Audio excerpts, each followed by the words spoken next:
Probably muted. I'm probably muted. That's my fault. Too many buttons to push here. Too many buttons. I'm going to have to get some of those monkeys NASA used to fly spacecraft to help me out. But hey, like I was saying, good afternoon, everyone. Thanks again for tuning in to another show here. We got some special guests. Wayne, tell us all about our special guest today. Well, we got some exciting news for everybody. We brought the Aganorsa cigar back in.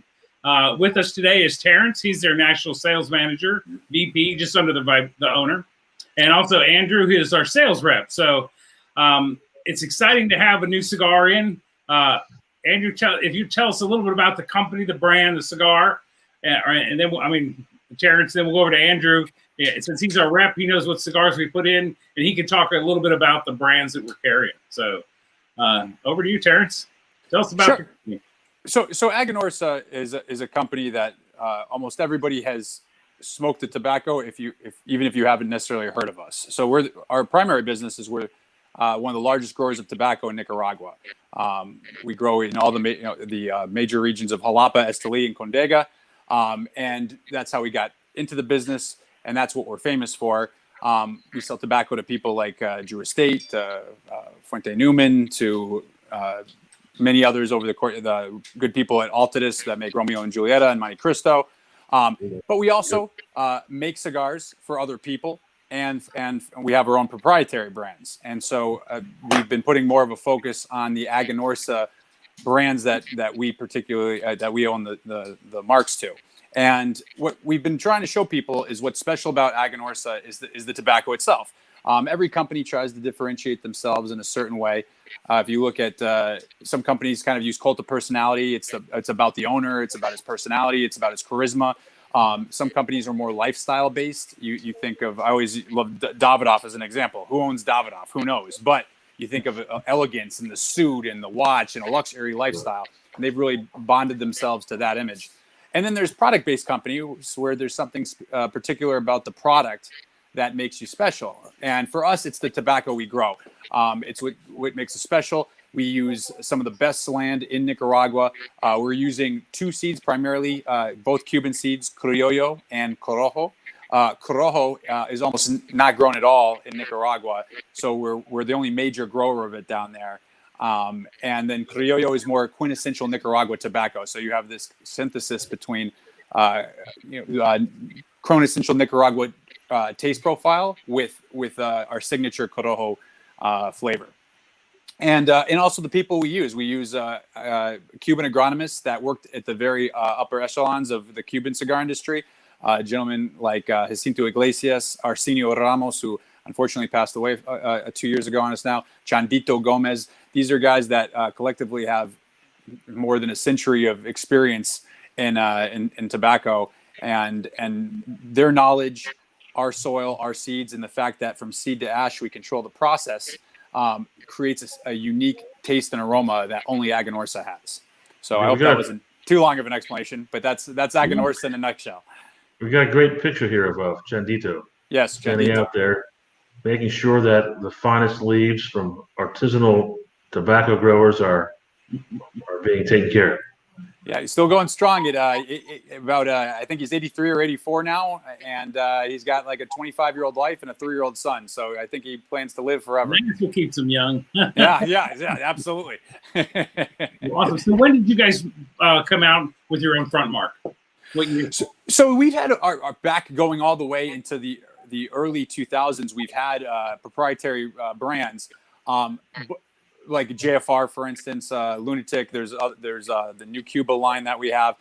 In terms of Aganorsa, it's only been in the last couple of years that we've made that the front mark for both the company and for many of our brands. And the reason for that was previously it was known as Casa Fernandez. Mm-hmm. And Casa Fernandez was, there's nothing wrong with the name, but it's very similar to AJ Fernandez. So there's confusion. Fernandez is like Smith among Latin people. It's a very common name.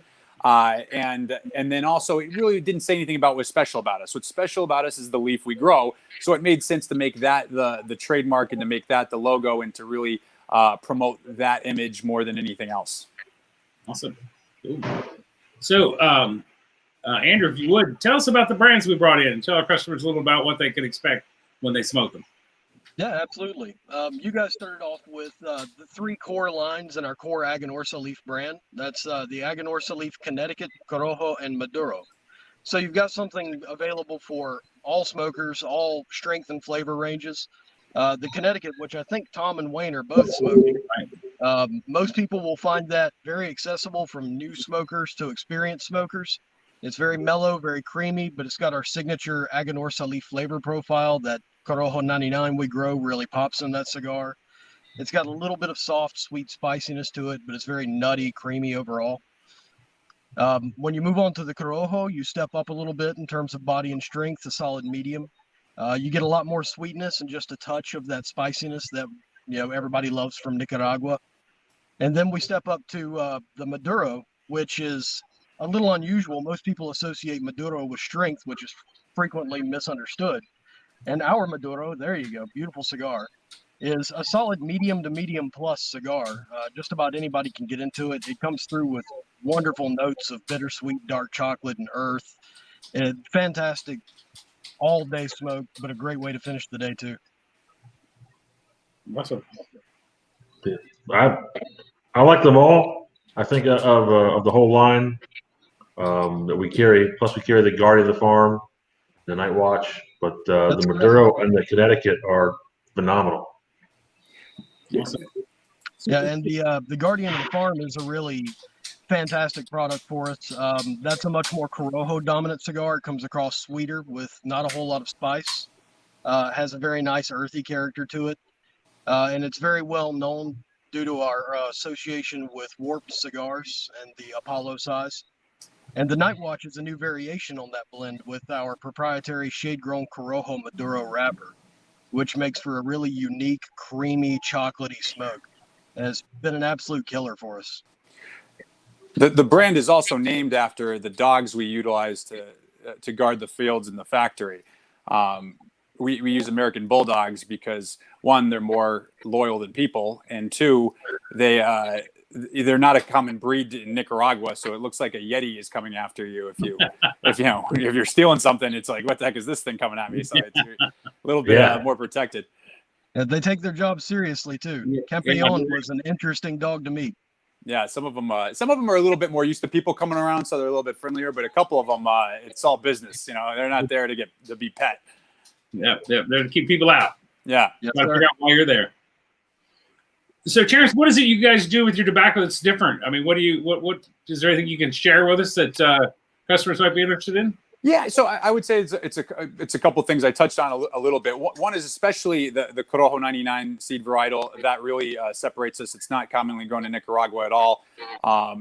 Two is that we control that whole process. So I always use the comparison to like a steak. You buy the best cut of filet mignon and you put it on the grill and you overcook it, and now you have shoe leather. It doesn't matter how good it was. It's now been ruined. So we're able to cure the way we want to cure. Ferment, we do a very slow fermentation. We use very little water that's added only at key stages, which takes longer to ferment, but is not is aggressive of a fermentation. So you keep more of the flavor characteristics that you want to preserve in the tobacco.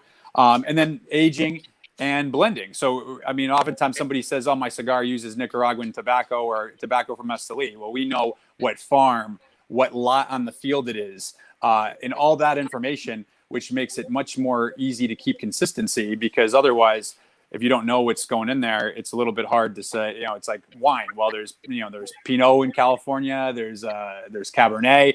I mean, just saying Cabernet wine or saying Napa or something doesn't really give you the real information about it. If you know the grape growers and you know the specific information on that, then it gives you more ability to control the process. And so it's the same thing with tobacco, is that by knowing all that information and controlling the whole process, we're able to ensure that the taste profile that you ultimately enjoy as a consumer is exactly what we wanted to express. Okay. Yeah, this is a nice medium flavored Connecticut. I mean, it's got a little bit of spiciness to it. I pick up the smooth notes and all out of it. So it's a very enjoyable cigar. It's not, sometimes people look at a Connecticut and say that's really light. I don't think I want that. this is a Connecticut that definitely has some body to it and some flavor. Yeah, that's a great point. What I always say with our Connecticut, and obviously I'm drinking the Kool-Aid here, but so the people at home will have to tell me. But I think Connecticut, you sometimes get an imbalance of either it's very mild, as you said, where it's that traditional, very, very mild Connecticut, or they try to compensate for that and it becomes unbalanced and it's kind of a little bit harsh. It's not really flavorful, but it's stronger. And I feel that we've really kind of combined those two, where you get something that's balanced and nuanced, but still has enough body and strength to keep you interested and hold your attention. Right. Well, it's good. It's interesting to have these events and Andrew come by and talking to our staff, because we have people come in all the time that don't know anything about cigars or buying cigars as a gift, and then it's our responsibility to ask the right question of the customer as best we can to determine what cigar to recommend. And it's always disappointing when you hear somebody has some cigars, whatever brand, and it just didn't do anything for me. And I said, well, now that I listened to what you've told me you smoked, I know what direction to put you a cigar that you're going to be happy with. Because if I give you something too mild and you smoke a medium plus, you're going to act like there's nothing there. It's all air. You're not going to enjoy it. So yeah. And I don't know if Andrew's had the opportunity to do it with you guys yet, but to your point, we actually do something called our Aganorsa experience, where you get to actually taste our Corojo and Criollo filler tobaccos, our key components we use in our blends. It's kind of the backbone of Aganorsa. And by doing that, it allows us to narrow down what you'll like more. So if you taste the Corojo and you get that salivation on the sides of your mouth, a little bit of spice up front and a lingering sweetness. And we don't get into blueberry pie and all this stuff. And that's not to say nobody experiences that. It's just, it's not useful to the consumer to get too detailed. And we just deal with characteristics that people are going to really taste. And so when they say, I love that Corojo taste, or I love that Criollo taste, or I love how they combine when you put them together and you kind of Cheech and Chong it and see how they meld. It makes it much easier to do exactly that, because that's the key. Cigars are not yachts. And so if you sell somebody the wrong cigar, you may lose that business because they don't know my taste profile, or maybe I don't really like cigars if they're a new customer. It's so essential to kind of hit the nail on the head so that they say, okay, I'm going to come back to this brand and to this retailer because they know my taste. And so that allows us to really narrow that down. Right. We ask a lot of open-ended questions to customers to find out what they've had before, what they're looking to try to do. If they're brand new to that, we want to get them in something that's a milder cigar, but still has a flavor that they're going to enjoy, so they have a great experience. We don't want them to have a bad experience. We want them to come back and learn all about this and the enjoyment of having a premium cigar. So you got to ask the right questions, get to know what they're looking for, what their expectations are, and then put them in the right quality product so that they're happy. Absolutely. Yeah. So are these the ones you left up with us? Yes. Correct. Yes, yeah. Those are just basically, we call them fumas or puritos, and it's basically a single component of tobacco. And you light them up, and you get a sense of the flavor of one. You light the other, get a sense of the flavor of the other, and then you combine them together. And you see how they meld. And all our blends contain those two tobaccos in some capacity, more in some, less than others. So that's really giving you the backbone of Aganorsa. And so it really gives you a sense of where you're going to go in terms of what you're going to enjoy most from us. Well, and I evidently wasn't here when Andrew came by, because I've been sharing it with a couple customers, when I've been talking to them about your brand and your cigars, and give them an opportunity to try just what this wrapper tastes like all by itself. And it's kind of interesting. Some of the people that are really, their taste buds, some people are kind of spot on and know what the taste. They go, it's like normally when you smoke a cigar, you get all these complex changes that come with it. When you're smoking just the one leaf, you're getting the same smoke all the way through. And it's just kind of interesting. If you've never smoked anything like that, you're so accustomed to having the complexity that a cigar has because of the ligeros and all the filler tobaccos that they put in it.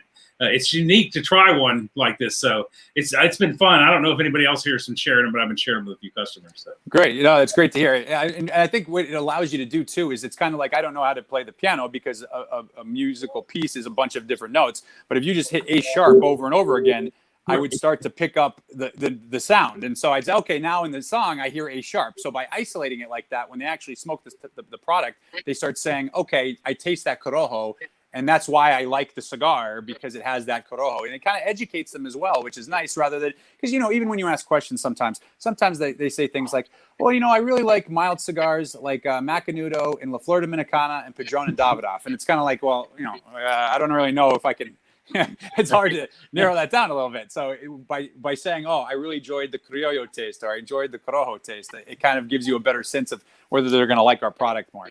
Yeah. It's a fantastic sales tool. Mm-hmm. Well, it's interesting because I'll never forget this. Early on, we had a store opened up. We had a customer sitting in here. He's smoked Action cigars forever. Just the best cigar ever. Just a basic Action.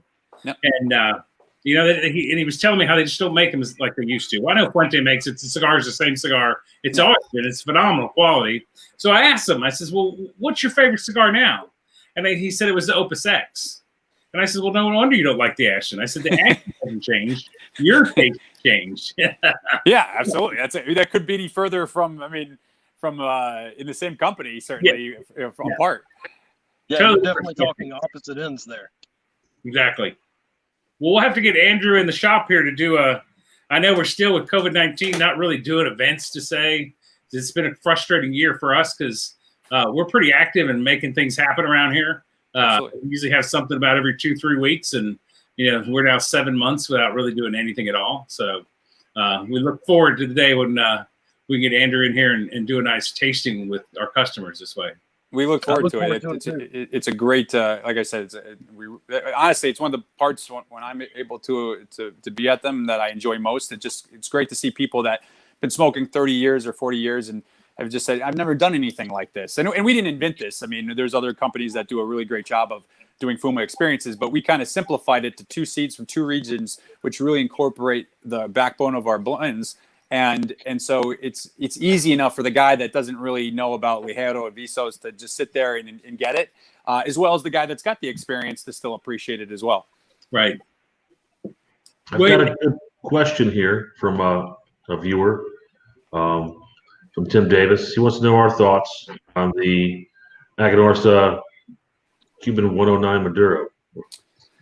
Yeah, so that's a cigar that every year we have a line that's made in Miami called the Aniversario. They're all pretty much made by one individual. And for the trade show, usually we release 250 boxes for trade show attendees.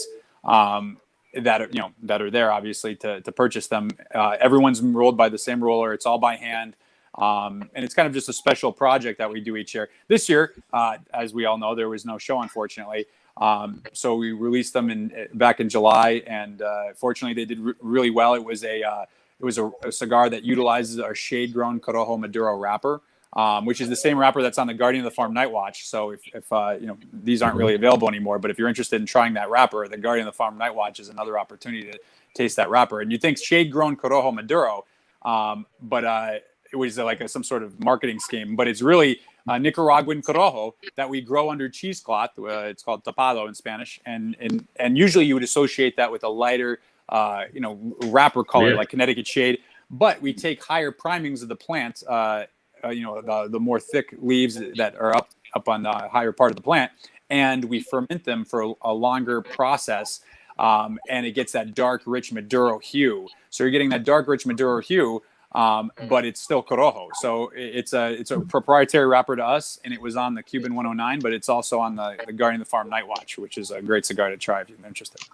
Well, there you go, Tim Davis. We expect you to come in and buy a box of Guardian of the Farm Night Watch and get your 10% off for buying a box.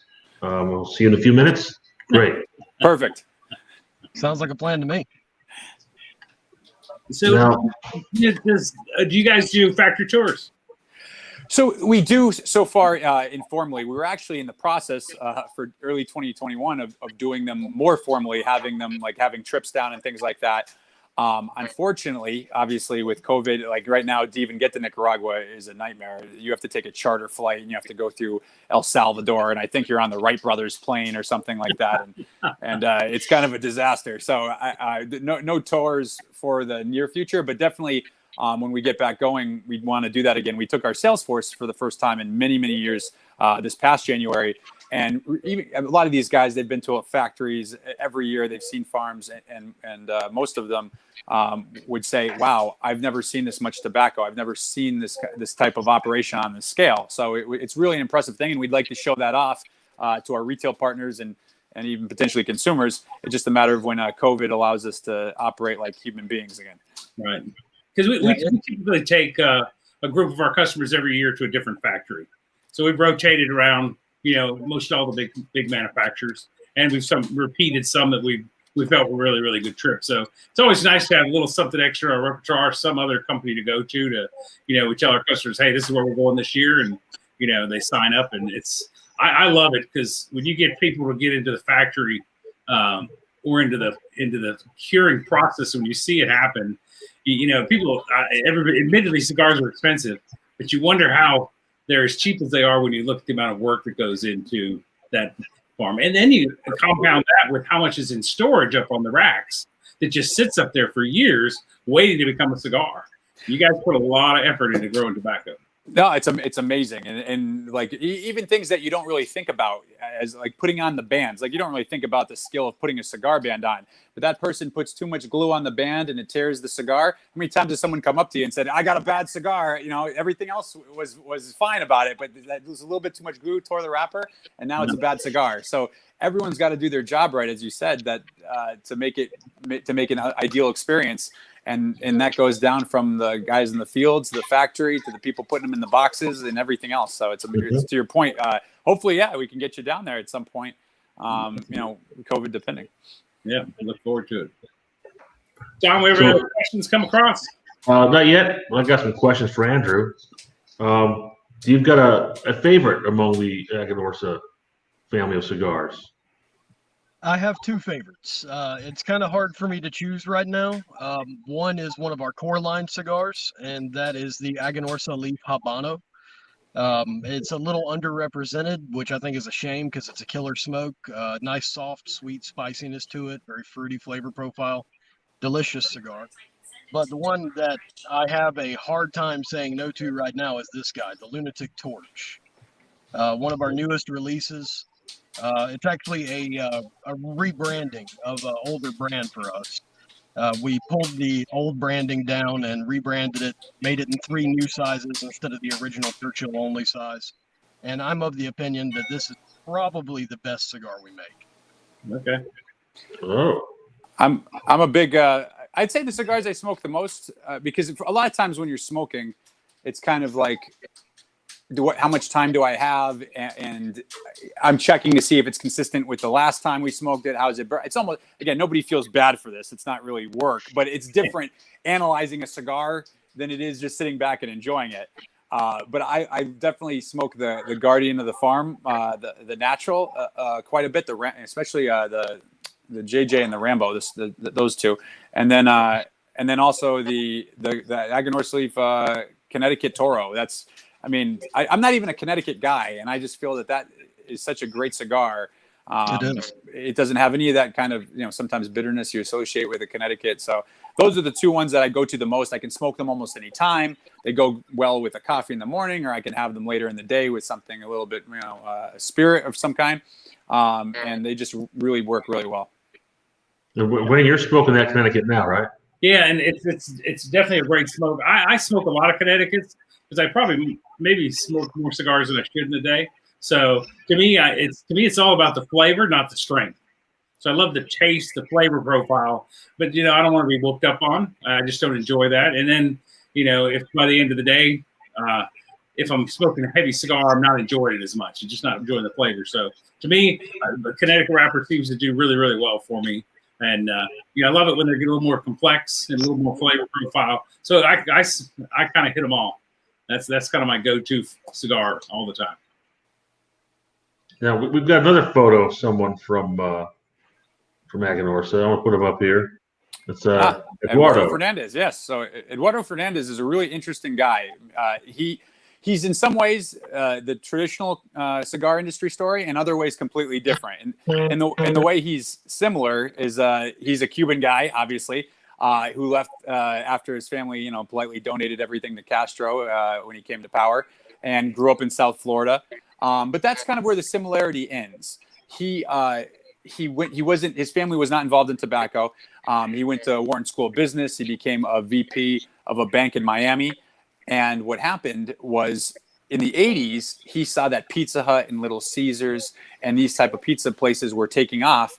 And he decided to take that model to the Spanish market. Spain was kind of opening up after years of kind of having a very slow economy, and there were people with a little bit more money in their pocket, and they were opening more to more American culture, non-traditional culture. And he decided to leave the bank, and he went over there with his brother, and they opened something called Telepizza. And Telepizza was a huge success, and over the course, I think, of 6 or 7 years, they took it public, and he cashed out with, I think, 60 million euros or something along those lines. And at that point, he could do whatever he wanted. When he was in his early 40s and could do, he had the world on his plate, but he'd always been interested in farming. And his wife is Nicaraguan, and so in the 90s, mid 90s, he went down to Nicaragua and started getting involved in pigs, cattle, and tobacco.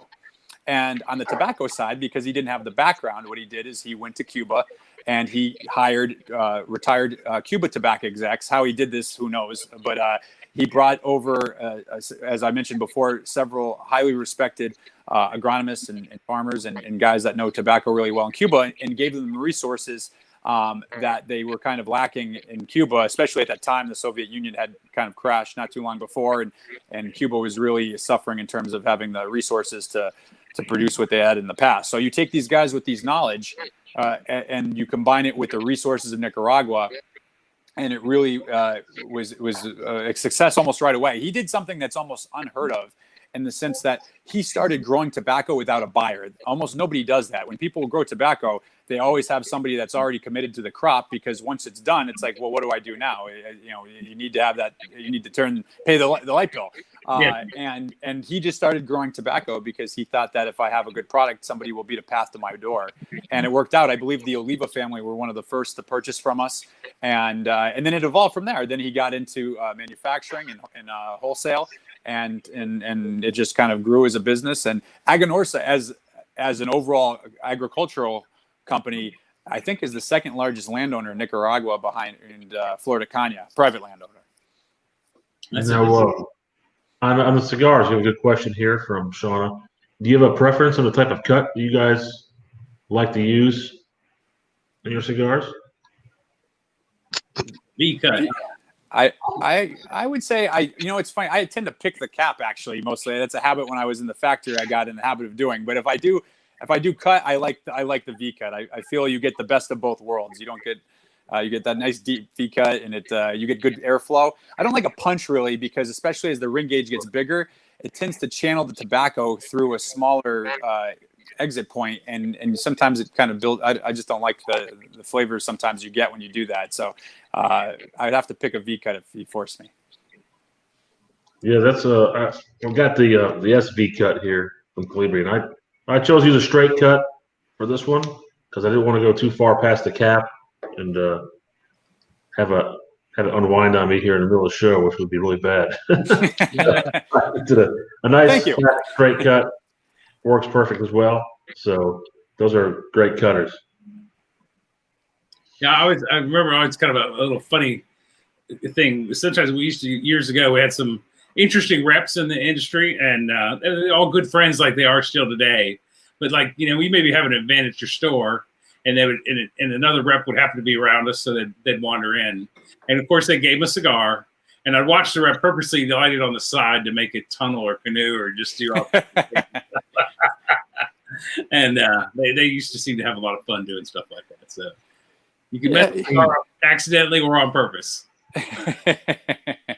Yeah, I think fortunately as time's gone on, it's become a little bit less cut, or at least those old guys were tough guys. They didn't have GPS back then. They didn't have cell phones. So I think there was a tougher breed of rep back then than there are today, where you have a little bit more of the benefits of modern technology. So, and there's also a little bit more camaraderie, I think, than maybe there used to be. Oh yeah. And another comment from a nice viewer, Dimitri. He agrees with Wayne. He likes those mild, cigar, as long as it's got good flavor, it's complex, which owes a lot to the master blender who knows how to put those tobaccos together so it burns and it tastes great at the same time. Who does most of the blending there at Aganorsa? So we have a team of a bunch of different guys. Like I said, Jacinto. We have a gentleman named Yamil. We have another guy, a Nicaraguan gentleman, Harold, in the factory. And those guys, in terms of putting the blends together, they're in charge of putting the blends together. And then on our end in the States, we kind of give them what we're looking for. So, like, I'm the first one to say I do not blend cigars. That's not my thing. And I certainly don't roll them because I've tried and I was horrible. In fact, my guarantee to you is nothing you ever smoked from us was rolled by me. But we're in the market, and so we need to kind of give them what people are looking for. And so we'll say, listen, we really want something that's very full flavored with rich body and that kind of thing. Otherwise it's very hard because, you say, oh, well, give us some samples and then they can make anything. It's kind of like going to the bar and saying, give me a drink. You got to give them a little bit of a guideline for what you're looking for. Yeah, a good cigar should have that blueberry pie, notes of iced tea and different things that people come up with. But so there's a team of blenders there working. Do you guys get to provide input in the sales force? Yeah. I'm sorry. Go on, Andrew. You should. No, I mean, absolutely. Especially for day-to-day issues, like if we notice any issues that crop up with the blends or construction or anything like that, that's a duty of ours to report that. That helps keep quality control as high as we possibly can. As far as input on blends go, I know it's happened in the past, although I haven't been called on yet. Well, I did see a problem with quality on the Connecticut. All of our boxes only showed up half full for some reason. So I want to have a talk with Terrence about that later on. If you have a problem, you talk to Andrew. If you want to say something nice, you talk to me. That's how. That's how we divide that. The half that were there were really good. So. Okay, good. So yeah, that's for me. The rest is for Andrew to handle. Yeah, of all the people in the industry, the guys that actually do the blending, I've been in the cigar business for 47 years, and by no means, I hear different folks who do cigars for their shop or something. They go down and make their own blend, and I just don't believe my taste buds are refined enough to disseminate between which tobacco should go together. So, I think a hygronomist can learn in college how he's supposed to, fertilize the plants, take care of the plants, the curing. I'm sure I know there's an art to that as well too, but the guys that actually take the different tobaccos and put them together and create the blends, I'm in awe of those guys. That's just amazing. And it's always fun when you get down like to a factory or you have an event in your store. One of the biggest things I tell people all the time when you're on these factory tours, they're stuffing tobacco in your nose or in your mouth to make you try it. And it's interesting when they describe the different flavor profiles that you get that you don't think about. And they tell you, and you go, oh man, I do note that in that cigar. So one of my favorites, Jalapa tobacco. I love the sweetness that it has. Yeah. That's just an incredible tobacco. Whenever there's a Polone down there and you stick your nose in it, you get that sweetness. That's phenomenal. That's just phenomenal. Awesome. Well, it's a good thing I'm here as your VP of sales, marketing, and blending. So I can put a blend together for you. I'll send you down there to make some cigars. The titles just keep piling on. Yeah. I'm also the IT department, the auctioneer, photographer, and something goes wrong. It's my fault too. So I got the complaint department. Man of many talents. That's right.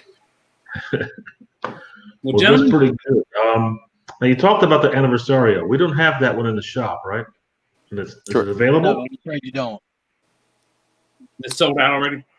That particular size sold out. That's the one we do 250 of every year. We do have it is a core line product as well, which has several sizes. But the specific size that the gentleman was referring to was sold out this summer.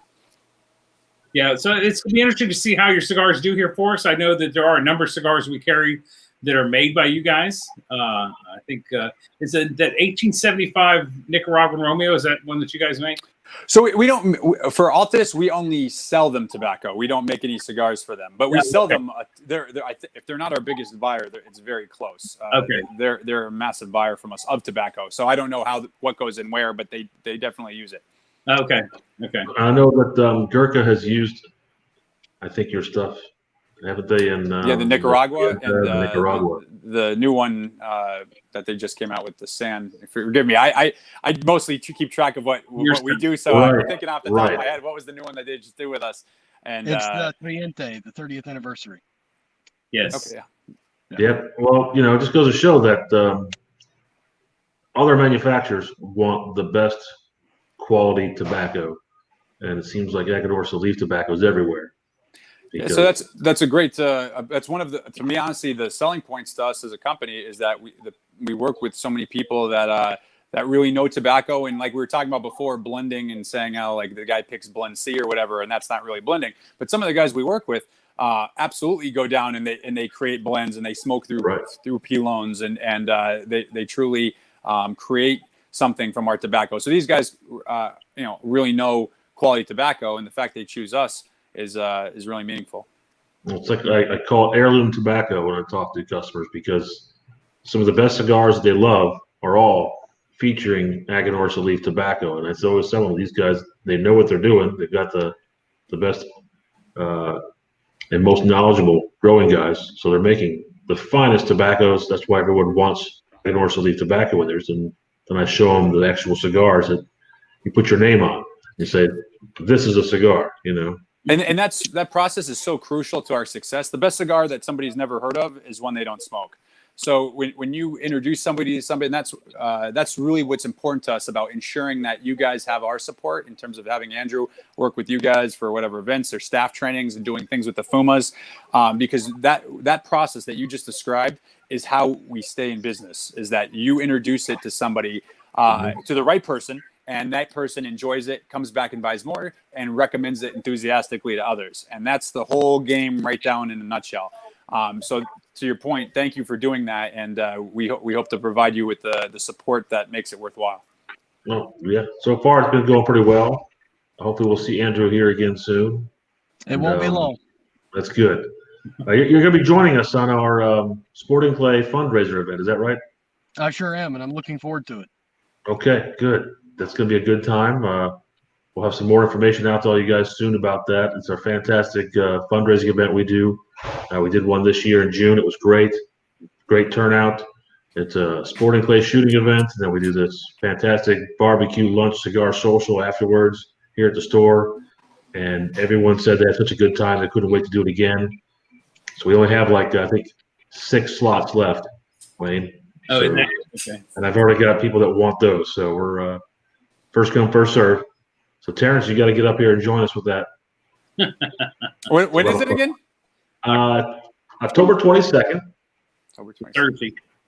Thursday. Have you ever shot Sporting Clays, Terrence? No, I've not. I've been in Miami a long time. My father's from Miami, but I grew up in Massachusetts, and I'm just a Yankee, unfortunately. So I'm not used to any of that stuff. Yeah, it's basically you've heard of trap and skeet shooting. Yeah, of course. Yeah.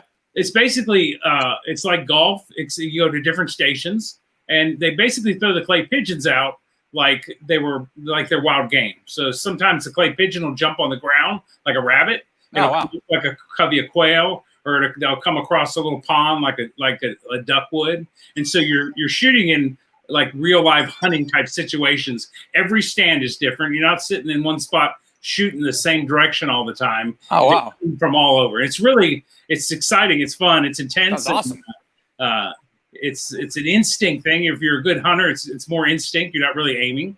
So we had a lot of folks shot for the very first time ever at our Sporting Clay event last time, and they just wore us out. So we did another one. So it was great because last time I think we raised $3,300 for the Friends of Scouting program that we support, and hopefully we'll do that again for them. But it's just a lot of fun. And hey, you're riding around in a golf cart, shooting clay pigeons and smoking cigars. It's just a great morning. So you're not riding and shooting at the same time.